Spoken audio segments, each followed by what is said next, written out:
Buonasera e ben ritrovati con il TG Flash di New Sicilia. Di seguito i titoli più importanti del pomeriggio.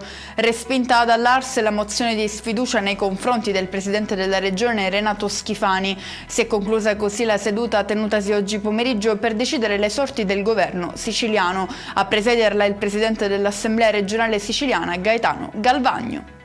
E proprio nei confronti del presidente dell'Ars, la Procura di Palermo ha chiesto il processo, annunciando il rinvio a giudizio anche per altre 5 persone, tra cui l'ex portavoce del politico Sabrina De Capitani e l'imprenditrice Caterina Cannariato. I reati a lui contestati sono corruzione, peculato, truffa e falso ideologico.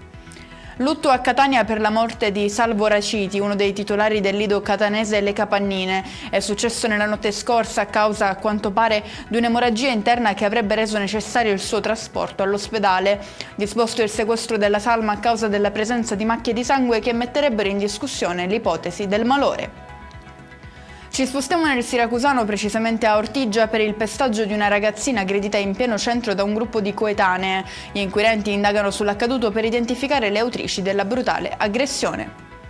Chiudiamo con le previsioni meteo per domani in Sicilia. Il bel tempo sta per uscire di scena, passando il testimone a tempo più instabile e valori termici più bassi. A testimoniarlo è l'allerta gialla emanata dalla Protezione Civile per le province di Catania, Enna, Siracusa e Ragusa. E con questo è tutto, prossimo appuntamento domani alle 13:30. Grazie per averci seguito, buon proseguimento di serata.